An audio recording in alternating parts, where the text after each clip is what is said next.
Bate-papo aqui na Eldorado FM, no Portal Lesbão News, com Ítalo Rossi, treinador de futebol, está em Lesbão Veloso. Gostaria de dizer da satisfação, Ítalo, de estar recebendo aqui a nossa reportagem.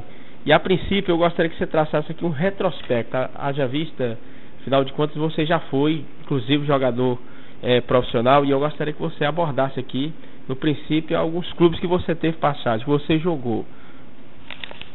Bom, vamos começar do início. Eu comecei a carreira na equipe do Blumenau, depois tive passagens pela equipe do Grêmio, tive passagens por várias agremiações do estado do Santa Catarina.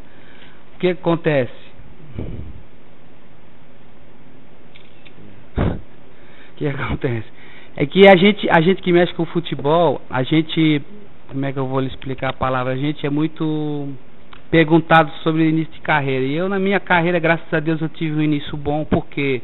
Porque a minha família toda é do futebol. Então, como todo mundo era do futebol, para mim se tornou mais fácil. Como assim? Além de você, quem você poderia citar que fazia parte desse seleto de futebol inserido na sua família, claro? Não, eu tenho meu exemplo, eu tenho meu tio que foi jogador profissional, jogou no Curitiba, Água Branca de Curitiba, né? Uhum. E ele era um dos destaques. E como ele era um dos destaques lá na minha cidade, eu era um jogador bem, como é que eu vou lhe falar, bem cotado, né? Uhum. A minha, como é que fala? Ele teve uma participação para essa sua inserção no futebol, o teu tio? Sim, ele teve, porque naquela época era muito quem indicava, né? Uhum. Ele me indicou e foi uma pessoa que me ajudou muito, graças a Deus. Eu devo muita coisa a ele. Jogou até quantos anos, Vitor? Eu encerrei a carreira nos anos 2000 e... acho que foi no ano de 2000, por aí. Uhum. 2000. Eu sei, além dos clubes lá do seu estado, lá de Blumenau, onde você nasceu, você teve passagem também, salvo engano, pelo Grêmio, teve também no futebol uruguaio, né? Tive uma passagem rápida pelo Peñarol, Montevidéu. Depois do Peñarol a gente jogou em equipes como o Juventus, Tiradentes de Santa Catarina. E aí a gente teve uma passagem também, caímos pro lado aqui do Nordeste. Aí atuamos em equipes de média, pequeno porte aqui no Nordeste. E encerramos a carreira o último time foi o Tiradentes. Para você, valeu a pena ter sido jogador de futebol?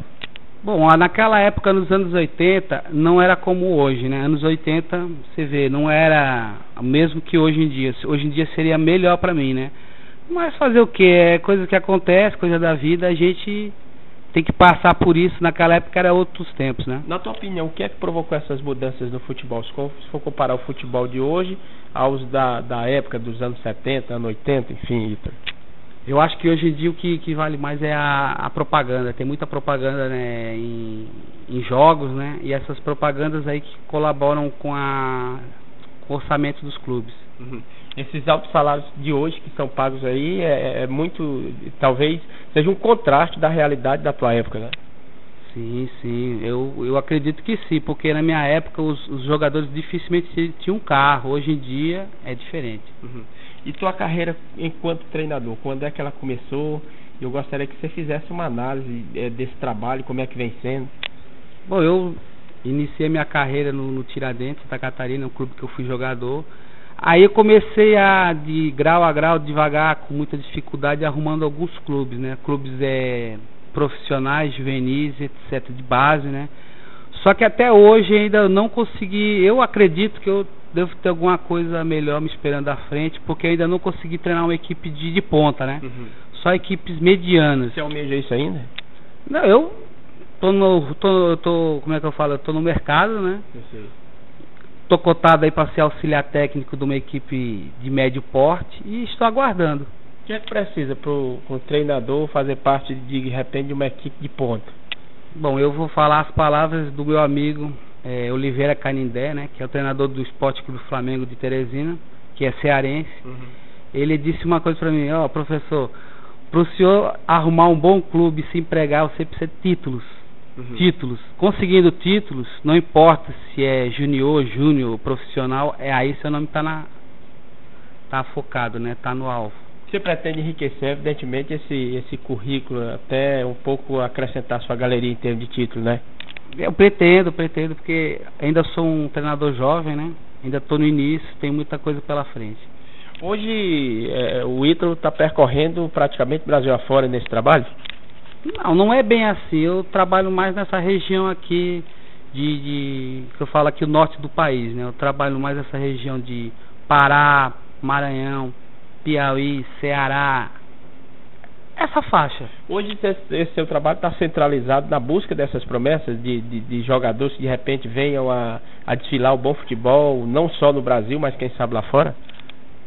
Isso aí, porque a gente que trabalha no futebol, a gente tem muitos contatos. Eu, por exemplo, tenho contato com várias pessoas, empresários que têm contatos em Portugal, contatos na Europa, então se torna mais fácil de colocar um jogador desse, que a gente descobre num clube, né?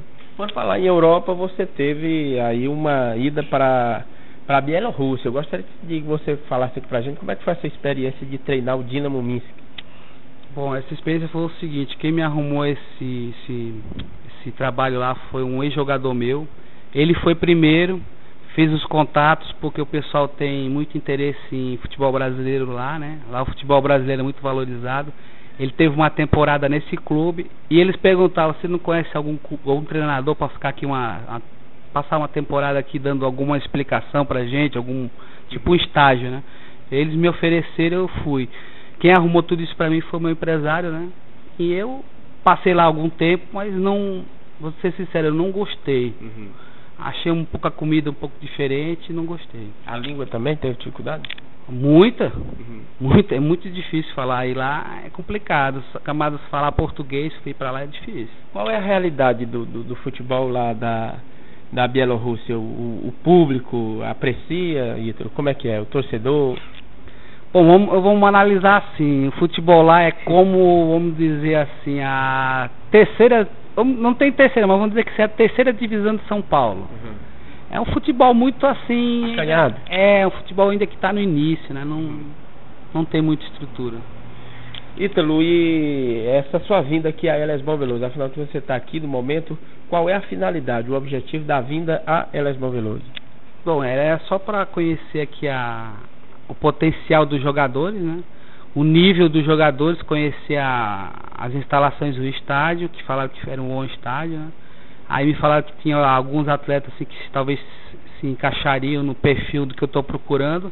Eu estou aqui na maior disposição, né, para ver o que a gente pode conseguir. Qual o diagnóstico que você faz a partir do treino que já foi realizado nessa quinta-feira? O que é que você observou e baseado nessa sua visão, nessa sua ótica, o que é que você pode passar aqui pra gente? Bom, eu vi que o pessoal tá um pouco mal preparado fisicamente, mas eles são um jogador que tem muita vontade, muita raça. Falta um pouco de conhecimento de posicionamento, mas eu acho que os jogadores que daqui a um tempo poderão demonstrar um bom futebol. Esses jogadores que você está observando, não somente aqui em Elesbão, mas em outras praças, em outras cidades, eles têm um destino, salvo engano é o futebol do Ceará, né? É porque é o seguinte, a gente trabalha por tempo. Início de ano, eu busco jogadores para o futebol de Pernambuco. Aí no segundo semestre eu já busco jogadores para o futebol cearense. Cada semestre, início de ano, eu procuro jogadores para encaixar em clubes para a Copa do Brasil. Agora, nesse tempo eu estou aguardando começar a Série C para indicar 2 jogadores meus para clubes da Série C. Terceira divisão do futebol brasileiro. Você se sente feliz, meu caro Ítalo, em já ter, inclusive, revelado alguns jogadores? Tem um que, inclusive, está no São Caetano no momento, e outros estão desfilando seu futebol em outras equipes do Brasil. Não, eu tenho alguns jogadores que deu certo, tenho vários que não deu certo. Por quê? Mas não é culpa minha, é porque o jogador ele se liga a outros interesses, tipo, quer namorar, ou quer trabalhar, ou não, acha que o futebol não é aquilo que ele imaginava, aí larga o futebol. Mas a gente faz o nosso trabalho, que é colocar o jogador num clube e ele tem que seguir com as suas próprias pernas, né?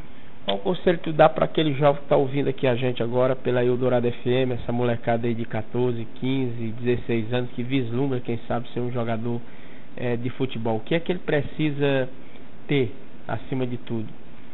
Bom, eu acho que ele tem o seguinte, ser focado, ele tem que ter objetivo, ele tem que chegar, acordar de manhã e falar assim: eu quero ser jogador de futebol, eu não vou beber, não vou fumar, não vou usar droga, não vou pra balada, eu vou ficar me conservando, porque é o seguinte, o meu corpo é onde que vai me levar ao sucesso. Se eu estou bem preparado fisicamente, ele consegue, ele tem que pegar e botar isso na cabeça que ele vai conseguir. Ou em Lisboa Veloso, ou em Teresina, ou em que lugar que for, ele tem que correr atrás do que ele está pensando, entendeu? Eu só sou simplesmente, por exemplo, o que eu poderia ajudar é dando uma indicação. A princípio é isso. Você se considerava um jogador disciplinado, Ítalo? Eu me considerava, porque como eu era uma pessoa assim que eu era muito interessado, eu era uma pessoa que era o primeiro a chegar no treino, o último a sair. Tudo que o treinador falava eu concordava, podia ser a maior besteira do mundo, eu falava, o senhor tá certo. Eu sempre concordei com o treinador, por isso que eu sempre tinha um bom relacionamento com os meus treinadores. Tá certo, eu agradeço aqui, meu caro Ítalo Rossi. E no final quero que você deixe aqui uma consideração, algo que a gente não enfatizou, não abordou no transcorrer aqui dessa nossa conversa, dessa nossa entrevista, e a gente se coloca à disposição aqui na FM Eldorado, também no portal Lesbon News, sempre que você julgar necessário. Muito obrigado. Eu só quero assim agradecer o espaço que você está me dando. Espero poder contar com a sua amizade outras vezes que eu vier à cidade de Lesbon, né? Porque eu já tive um convite, né? Graças a Deus a gente já teve um convite para retornar. E isso é importante porque a gente gosta de retornar onde a gente bem-vindo, né? Bem tratado. Aí era isso que eu quero agradecer. Boa noite.